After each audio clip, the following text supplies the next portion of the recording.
팀장, 우리는 왜 자영업을 고려해야 하는가? 우리는 수입을 보충하거나 대체하기 위하여 자신의 사업을 갖는 것에 개인의 자유와 가족의 경제적 미래를 보장해 줄 수 있는 최상의 방법이라고 믿는다. 그러므로 우리는 자신의 사업을 시작하는 것에 대해 혹은 현재의 사업이나 직업에 있어 좀 더 기업과 다워지는 것에 대해 심각히 생각해야 한다. 생활신조 8 8살 난 팀 폴리와 그의 10살 난 형제 마이크는 아버지의 손을 꼭 잡고 일리노이주 스코키의 광활한 들판에 있는 펀페어 유원지를 향해 걸어가고 있었다. 10시밖에 안 되었으나 이들은 벌써 고모들이 끌고 나와 공원이 개장하기를 기다리며 기대감에 들떠있는 어린이들의 긴 행렬에 합류했다. 팀의 아버지는 매표소의 뒷문을 열고 오디오 시스템을 작동시켜 음악을 들려주었다. 이내 유원지 거리에는 음악 소리로 가득 차기 시작했고 새벽의 기상 나팔 소리에 깨어나는 군인들처럼 공원 내의 모든 오락기구들이 기지개를 켜고 일어났다. 팀은 유원지에서 가족들과 함께 보내는 일요일을 매우 좋아했다. 그 바쁜 여름에 아버지와 함께 있고 싶으면 유원지로 가야만 했었죠. 우리 아버지는 대단히 독립심이 강한 분이셨어요. 증조 할아버지, 고조 할아버지와 마찬가지로 아버지도 강한 기업가 정신을 가지고 계셨습니다. 아버지는 혼자 힘으로 일을 해야만 했습니다. 이것이 아버지가 자라난 환경이었죠. 라고 팀은 회상한다.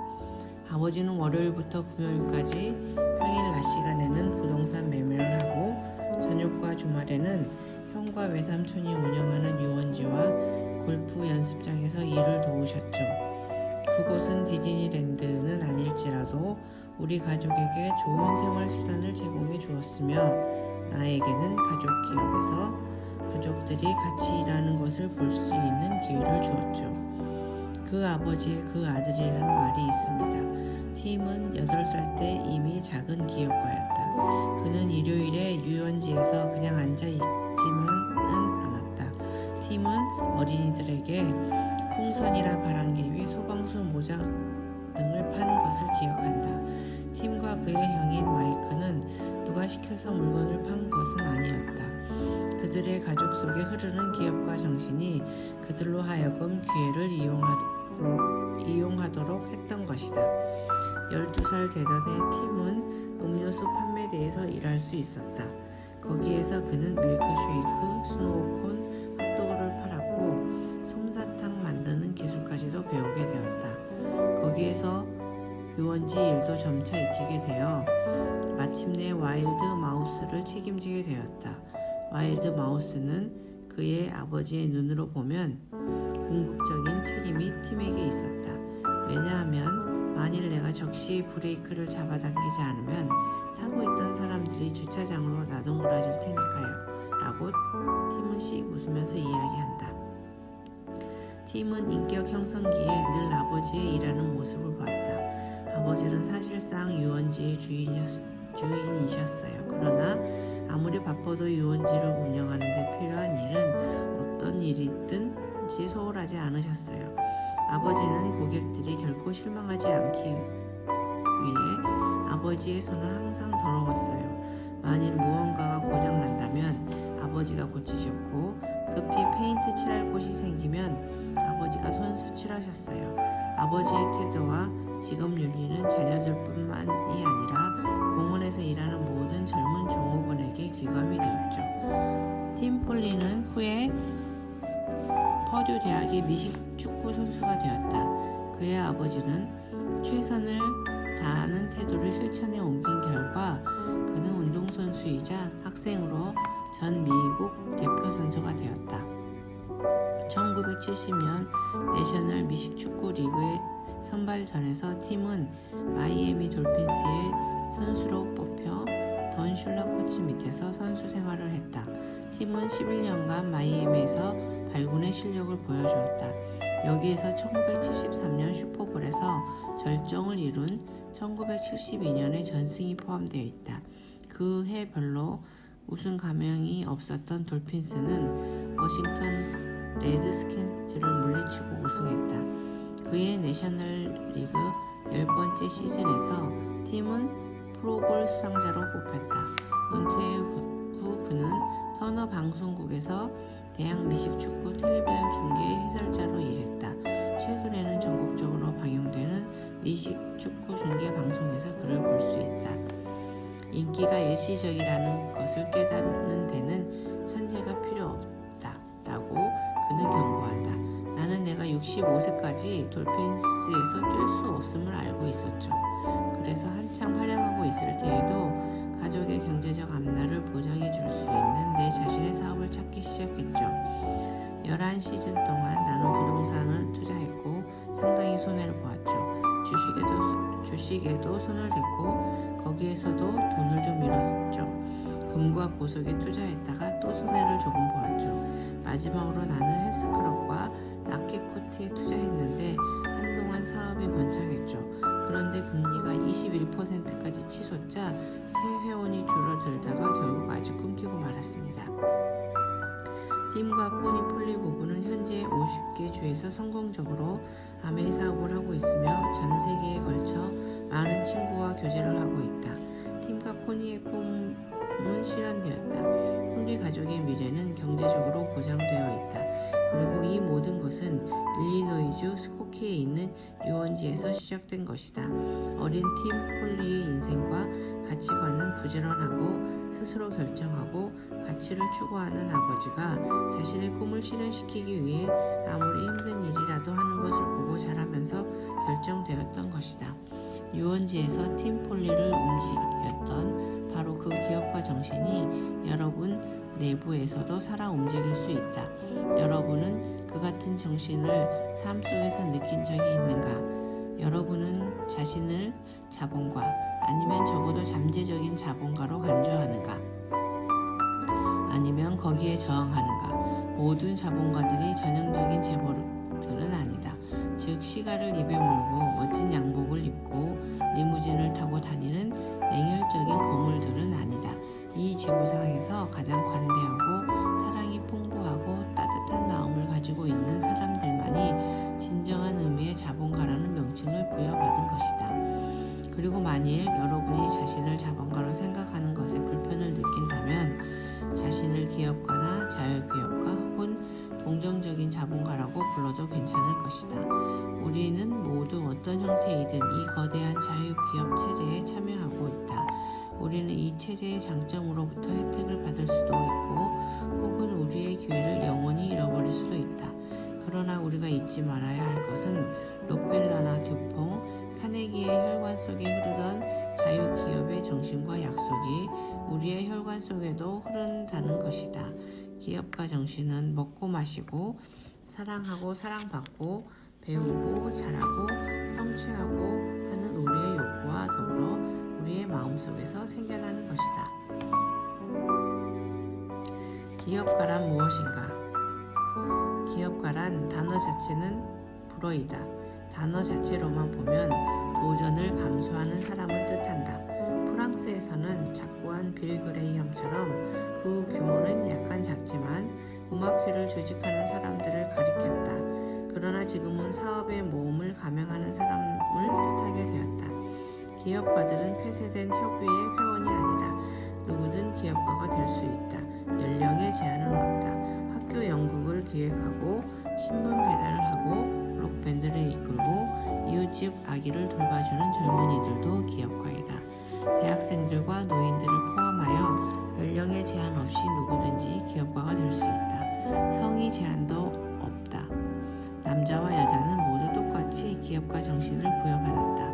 기업가 정신에 관한 우리 스스로 우리에게 만들어 놓은 장애를 제외하고 극복하지 못할 장애는 없다. 기업가 정신. 여러분은 기업가 정신에 눈뜨기 시작한 것은 언제부터였는가? 팀 폴리처럼 8살이었는가? 레모네이드 한 잔에 5센트라고 써붙이고 찬 음료수를 보도에서 팔도록 당신을 움직인 것이 자유기업가 정신이 아니었을까? 혹은 호두나 솔방울 등을 자료에 넣어 앞마당에서 판 적이 있는가? 아마도 아마도 여러분은 눈을 치우고 잔디를 깎고 잡초를 뽑고 접시를 닦고 이웃의 개를 목욕시켜주고 용돈을 받은 적이 있을 것이다. 아니면 신문 배달을 하거나 자동차 세차를 했을 것이다. 이런 것들이 내 어린 시절의 기억이다.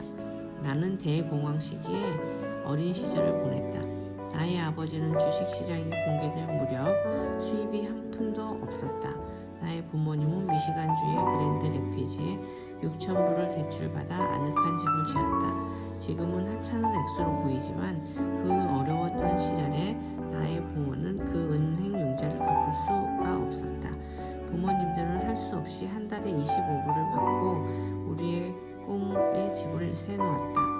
우리 가족은 할아버지 댁에 다락으로 거처를 옮겼다.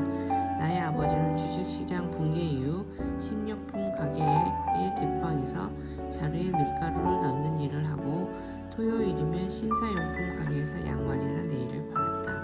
그 후로도 아버지의 충고는 분명하고도 간단했다. 너 자신의 사업을 해라. 그래야만 자유로워질 수 있다. 나의 기업가 정신이 발휘된 것은 불과 10살 때였다. 내가 첫 번째 조그마한 사업을 시작한 것이라고 기억된다. 가게의 보탬이 되기 위해 한 돈을 벌려는 욕구는 아직도 사람들이 사업을 시작하려는 주된 이유이다. 그러나 사업을 한다는 것은 단지 생활비를 버는 이상의 무엇이 있다. 고객들이 나에게 돈을 줄 때의 흥분, 자부심, 자신감 등은 나는 아직도 잊을 수 없다. 나는 바람개비를 팔거나 풍선을 불지는 않았지만 아마도 어린이들이 팀폴리의 손에 동전 몇 입을 올려놓았을 때 폴리가 느꼈을 똑같은 기쁨을 경험했다고 생각한다. 나는 중학교 시절 자전거를 사기 위해 잡초를 뽑고 잔디를 깎고 세차를 하고 주유소에서 일을 했다. 나는 까만 자전거를 가지고 있었기 때문에 지방신문사에서 신문 배달 구역을 받을 수 있었다. 하루치에 신문을 받으러 자전거를 타고 볼트시의 옷감 가게 뒷도를 올라갔던 기억이 아직도 생생하다. 새 자전거 앞뒤로 신문을 가득 싣고 자전거를 타는 일은 쉽지 않았다. 처음에는 사람들은 내가 가는 길을 따라 비틀거리며 올라가는 모습을 보면 걱정스러운 표정을 드러냈다. 그러나 토요일 아침에 볼트시의 책상 앞에 다른 신문 배달 소년들과 함께 줄을 서서 주급으로 주 35센트를 바라볼 때면 흥분을 감출 수 없었다. 고등학교 때는 야구 코치 선생님이 내가 왼손잡이인 것을 발견하고는 일루를 맞고 왼손으로 번트하기를 원하셨다. 지금과 마찬가지로 그때도 야구를 좋아했지만 못하겠다고 거절할 수밖에 없었다. 방과 후 야구 연습을 하면 가게에 보탬이 되는 돈을 벌 수 있는 방도가 없기 때문이었다. 나는 월요일부터 금요일까지 방과 후에 남자 옷가게에서 일을 했다.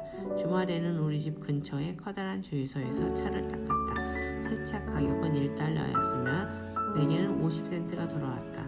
차를 많이 닦을수록 나는 더 많은 돈을 벌 수 있었다. 나는 일손이 빨랐다. 문짝과 창문을 닫고 대부분의 사람이 지나쳐 버리는 문짝 옆과 계기판 밑에 먼지를 털어냈다. 고객들은 그것을 보고 나에게 팁을 주었다. 일은 힘들었으나 내가 상상했던 이상의 돈을 벌 수 있었고 재미도 있었다. 내가 알고 있는 기업가들은 일에 대해 긍정적인 태도를 가지고 있다. 일은 일일 뿐이지만 그들은 일을 즐기고 있었다. 일은 끔찍할 수도 있지만 꼭 끔찍하기만 한 것은 아니다. 여러분은 엄청나게 지루한 시간을 보내면서 싫어하는 일을 해야만 하는 일의 노예가 되어버릴 수도 있다. 그렇지 않으면 현재는 자영업을 하거나 남 밑에서 일하든 간에 언젠가 기업가가 되면 일하는 시간을 자신의 성장과 발견, 금전적 보상, 자선의 기회로 삼아야겠다고 오늘 당장 결심할 수도 있을 것이다. 과거의 기업가들, 각고의 노력과 기업가 정신이 얼마나 위대한 것을 성취할 수 있는지 알아보기 위해 그것을 달성시키기 위해 힘쓴 과거의 기업가들에 대한 지식을 우선 갖는 것이 도움이 될 것이다. 과거를 돌이켜볼 때 상황이 극히 안 좋거나 기회가 극히 적었음에도 불구하고 용기와 인내, 천재성을 지닌 기업가들에 의해 고무되지 않을 수 없다. 이들 중 일부는 아득히 먼 옛날 사람들로부터 기업가라는 호칭으로 불릴 만한 자격이 충분히 있다. 왜냐하면 어떤 중요한 의미에서 그들은 근대 기업가의 먼 친척이자 정신적인 어버이이기 때문이다. 각고의 노력을 기울인 제품 혁신가들은 이 세계에 막대한 기여를 해왔다. 다음 세대에게 기회를 제공해 주었다. 그렇다면 이들 기업가들은 누구인가? 최초의 기업가 중 한 사람인 체류는 기원전 105년에 종이를 발명한 중국의 관리이다. 그 전까지 거의 모든 글은 대나무 위에 쓰여졌다. 그래서 책은 무겁고 투박했다. 중국 학자들은 책 몇 권을 운반하기 위해 수레를 필요로 했다. 체륜의 발명은 그 가치가 즉시 인정되었다. 그는 황제에게서 곧 그 공을 인정받아 귀족이 되어 많은 돈을 벌었다. 이 발명은 중국을 극적으로 변화시켰다. 책은 손쉽게 구할 수 있게 되었고 그 결과 학문은 전국 방방곡곡에 전파될 수 있었다. 1400년경 마인즈시에서는 한 혁신적인 독일의 금세공공인 요하네스 구텐베르그가 3대의 인쇄를 가능케 한 일련의 발명을 완성했다. 구텐베르크는 이동 가능한 활자를 만들어 사용하는 실용적인 방법을 개발했다. 이로 인하여 다양한 종류의 책을 빠르고 정확하게 인쇄할 수 있게 되었다. 체륜과 구텐베르크 사이에도 많은 주목할 만한 일이 일어났지만 구텐베르크의 발명이 있은 뒤에 세계의 발전 속도는 급속히 빨라졌다.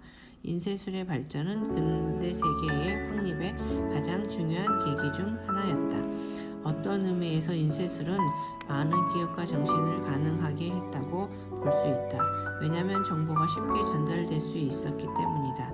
실용 기술을 가르치는 책들이 우선 인쇄되었고 야금술에서 의학, 건축, 기술에서 예의범절에 이르기까지의 모든 주제가 다뤄졌다. 사람들은 책을 통하여 기술을 배웠으며 더 중요하게는 그들이 아이디어와 다른 사람의 아이디어를 결합함으로써 개혁자가 되는 것이 보다 중요한 사실일 것이다. 다른 사람의 아이디어를 결합해서 커다란 욕구를 충족시킨 사람 중 한 사람은 제임스 와트였다. 영국인인 그는 세계 최초의 실용적인 증기기관을 고안하여 1769년에 특허를 받았다. 그 당시에 조잡한 증기 펌프 기관을 개량하여 중요한 변형을 가하고 전혀 새로운 특징을 첨가시켜 실용성이 없는 이상한 물건을 가치 있는 도구로 변모시켰다. 이것이 얼마나 위대한 발명이었는지 현재의 우리가 상상해 보기는 어렵다. 와트의 시대에는 전력도 없었고 전기기관도 발명되지 않았다. 가솔린 기관도 없었다. 제분기나 방적기를 돌리는 힘든 일을 할 때면 수력을 사용해야만 한다. 말할 것도 없이 이는 매우 불편했으며 따라서 많은 양의 일을 할 수 없었다. 와트의 발명은 산업혁명이 일어나는데 절대적인 역할을 했다. 실용적으로 동력을 만들어내는 기관 덕분에 모든 것을 할 수 있었다. 오래지 않아 모든 직종의 기업가들은 이 새로운 동력기관을 이용하여 일을 하고자 했다. 토마스 에디슨의 발명의 세계 1인자로서 정식 교육은 불과 석 달밖에 받지 못했으며 그의 선생님은 그의 지능이 뒤떨어진다고 생각했다. 그러나 그는 죽을 때까지 1000여 개가 넘는 특허와 엄청난 부를 지니고 있었다. 에디슨은 1877년에 최초의 축음기에서 1879년에 실용적인 백일 전구에 이르기까지 많은 것을 완성해 특허를 출원했다. 그는 최초로 전기 공급 회사를 설립하고 영화 촬영 카메라와 영사기의 개발에 많은 공헌을 했으며 전화, 전보, 타자기를 개량했다. 백열 전구는 미국 초기 역사에 기업가 정신이 생생히 살아있는 좋은 예이다. 아마 여러분은 에디슨이 불현듯 책상에 떠올라 하루아침에 백열 전구를 발명했을 거라고 생각했을 것이다. 그러나 당시에 가스등의 경우라면 혹 이 말이 들어맞을지도 모른다. 실제로 에디슨은 직관이 섬광처럼 떠올라 배경등을 발명한 것이 아니라 오랜 기간 동안 매우 체계적인 방법을 통하여 발명한 것이다. 그의 발명법은 오늘날의 소위 R&D의 전신이다. 에디슨은 발명의 6가지 원칙을 가지고 있었다. 여러분이 세계를 변화시킨 백열전구 같은 것을 발명할 수는 없다고 생각할지라도 아래에 나오는 그의 원칙은 실현하고 싶은 꿈을 가지고 있는 우리 모두에게 도움을 줄 것이다. 1. 목표를 세워 꾸준히 노력한다. 2. 발명의 완성을 위해 거쳐야만 하는 단계를 알아내어 그 단계들을 차례대로 밟는다. 3. 진행 사항에 관해 상세히 기록한다. 4. 동료들과 실험 결과를 교환한다. 5. 프로젝트에 참가하는 사람들 모두가 자기 책임을 확실히 알고 있게 한다. 6. 차후의 분석을 위하여 결과를 기록한다. 문제 해결에 대한 이 같은 체계적인 접근법은 에디슨이 이전에도 오랫동안 과학자들에 의해 이용되었으나 에디슨은 이를 시장성이 있는 물건을 발명하는 데 적용했다. 그는 발명가였으며 동시에 기업가였다. 그는 팔리지 않는 물건을 만드는 데는 관심이 없었다. 그는 사람들이 사고자 하는 것이 무엇인지 알고 싶어 했다. 그 결과 그는 판매에도 매우 열심이었으며 또한 아주 성공적이었다. 에디슨의 조수들은 세계 최초의 연구소를 만든 셈이다. 이는 당시에 아주 독특한 미국적인 기관이었다. 그 연구소는 훗날 벨 연구소와 함께 연구소의 효시가 되었다. 에디슨이 추궁기에 특허를 내기 수년 전 두 형제가 인디애나주 오하이오주에 태어났다. 그들은 자전거 사업에 같이 뛰어들어 성공을 거두었으나 그들이 유명하게 된 것은 그들의 취미 때문이었다. 그들은 윌버와 오빌라이트 형제로 취미는 항공술이었다. 항공술에 관한 책을 수년간에 걸쳐 도포한 끝에 1899년 라이트 형제는 자기들 스스로 문제점을 해결하기로 결심했다. 1903년 그들의 노력은 최초의 유인 비행으로 결실을 맺었다. 수많은 행글라이더를 만든 후 라이트 형제는 천여 번의 성공적인 비행 횟수를 가진 세계에서 가장 경험 많이 쌓인 비행사가 되었다. 이 경험을 바탕으로 라이트 형제는 비행의 최대 난제인 제어에 관해 이해하게 되었다. 그들은 공중에서 비행기를 조작할 수 있는 방법을 고안한 후 자신들이 설계한 가벼운 엔진을 장착하여 역사의 길이 남을 일을 하게 되었다. 그들은 1906년에 비행기에 관한 첫 번째 특허를 받았다. 그들의 총 투자 액수는 약 $1,000였다. 1847년 스코틀랜드에서 태어난 미국인인 알렉산더 그레이엄 벨은 19세기 후반에 자본주의가 얼마나 빨리 새로운 상품을 개발하고 발명을 가능케 했는지를 보여주는 또 다른 좋은 예이다. 벨은 1876년 전화에 대한 특허를 얻고 그의 필라델피아에서 열린 독립 100주년 기념 박람회에서 그의 발명품을 선보였다. 그것은 대단한 히트였다. 그 당시 미국의 가장 큰 통신회사는 웨스턴 유니언 전보회사였다. 벨은 그의 새로운 발명품을 웨스턴 유니언에 10만 불에 팔겠다고 제의했다. 그의 제의는 즉시 거절당했다. 그 다음에 벨은 자신의 회사를 설립하였으며 이는 곧 커다란 성공을 거두었다. 이 회사는 후에 AT&T 회사가 되었다. 1879년 3월부터 11월까지 벨 회사의 주식은 주당 $65에서 $1,000가 되었다. 이때 웨스턴 유니언은 땅을 치고 있었다. 1892년에는 뉴욕과 시카고를 잇는 전화가 개통되었다. 벨이 세상을 떠난 1922년에는 미국 전역에서 전화가 일반화되었다. 그 시기 동안 에디슨은 그의 새로운 발명품인 백열전구에 전력을 공급하는 방법을 개발하느라고 열을 올렸다. 백열전구에 불을 켤 전력이 공급이 안 되는데 어떻게 전구를 팔 것인가.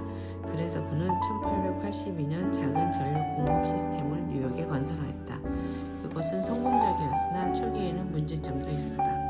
그 문제점의 증거는 여러분이 사용하는 모든 가전제품에 찾아볼 수 있다. 여러분은 110V에서만 사용하시오 라는 문구를 본 적이 있을 것이다. 왜 꼭 110V여야만 되는가? 에디슨의 첫 번째 발전 시스템은 충분한 전력을 일정하게 유지할 수 없었다. 발전소 근처에서 백열 전구의 불빛이 밝았으나 멀어지면 불빛이 흐려졌다. 에디슨은 사람들의 불평을 들었다. 다른 훌륭한 기업가들처럼 에디슨도 백열 전구를 많이 팔고 싶었으므로 전력을 100V에서 110V까지 승합시키기로 했다. 이 새로운 기준은 전력 공급 시스템이 발전되어 초기의 문제점이 없어진 지금까지도 계속되고 있다. 하나의 발명에 불과한 전기가 몰고 온 변화를 생각해보자. 많은 분야, 즉 전화와 백열 전구뿐만 아니라 텔레비전, 컴퓨터, 그 밖에 수천 개의 제품이 기업가와 고객에게 소개된 것이다. 우리의 일상생활에 막대한 영향을 끼친 기업가들은 대부분 19세기에 살았다. 그들 중 한 사람이 잘 알려져 있지 않은 자동차 문화의 창시자인 니콜라우스 오토라는 독일의 발명가이다. 오토는 1876년에 최초의 실용적인 자동차 엔진을 발명하였다. 그에게 고트리드 다임러라는 종업원이 있었는데 그는 후에 친구 칼 벤츠와 동업을 시작했다. 그들은 오토가 디자인 엔진을 사용하여 차를 만들기 시작하였다. 차의 이름은 그들의 차를 팔아주는 딜러의 딸인 메르세데스의 이름을 땄다. 전기 모터와 마찬가지로 오토의 내연 기관은 모든 종류의 작은 공장과 가게에서 쓰이게 되었다. 얼마 되지 않아 이 발명품은 파워펌프, 재봉틀, 인쇄기, 톱 등 모든 종류의 제품에 사용되기 시작했다. 오늘날의 기준으로 본다면 크고 둔하지만 증기기관에 비하면 매우 큰 발전이었다. 오토는 수천 파운드의 무게와 40마력을 지닌 경주용 특별 엔진을 1901년에 제작했다. 1960년대에 많이 볼 수 있었던 폭스와겐의 버그 엔진은 40마력으로 남자 2명이 들 수 있는 무게였다. 그만한 힘을 낼 수 있는 오늘날의 모터사이클 엔진은 한 사람이 들 수 있는 무게이다. 기업가들의 경쟁으로 이러한 급속한 발전을 이룰 수 있었다. 1908년 헨리 포드는 오토의 내연기관의 생산 라인 조립 방법, 교체 가능한 부품들, 전기불, 과학적 경영 등을 결합하여 T형 포드를 생산했다. 불과 5년 후 미국의 자동차 등록 대수는 125만 8천 대에 달했다. 포드는 자동차를 일반인도 구입할 수 있게 했으며 사람들은 엄청난 대수의 차를 샀다. 그로부터 25년 후에 미국 고속도로에는 3,600만 대의 차가 다니게 되었다. 자동차는 미국을 변화시켰으며 미국 전체 경제에서 가장 중요한 제품으로 자리를 잡았다. 자동차는 수백만의 미국인들에게 취업 기회를 제공했다. 자동차를 생산하기 위해서는 많은 원자재와 인원이 필요했다. 원자재는 철, 유리, 크롬, 고무, 전선, 페인트, 시트용 천 등 모든 종류의 자재들이 포함되었다. 또한 자동차가 다닐 수 있는 도로와 다리, 터널이 필요했다. 자동차 수리를 위해 정비공이 필요했고 자동차에 급유할 주유소가 필요했으며 자동차 보험을 처리해주는 보험회사가 필요했다. 그 외에도 필요한 것은 끝이 없었다. 사람들이 차를 타고 자유로이 이동할 수 있음으로 해서 새로운 산업이 발달하기 시작했다. 모텔과 유원지, 노천 카페, 트레일러 공원 등이 그것이었다. 자동차는 미국의 새로운 문화를 가져다 주었다. 우리가 살펴보았듯이 우리가 오늘날 당연히 여기는 대부분의 소비 제품은 근대에 발명된 것이다. 기업가 정신은 우리들 가운데 살아있고 그 힘을 발휘하고 있는 것이다. 또한 혁신과 변화의 속도는 20세기에 들어 가속화되었다. 우리의 자본가들이 극히 효율적으로 만든 그런 수천 개에 달하는 제품들은 과거 100년 사이에 일어났던 일들의 결과이다.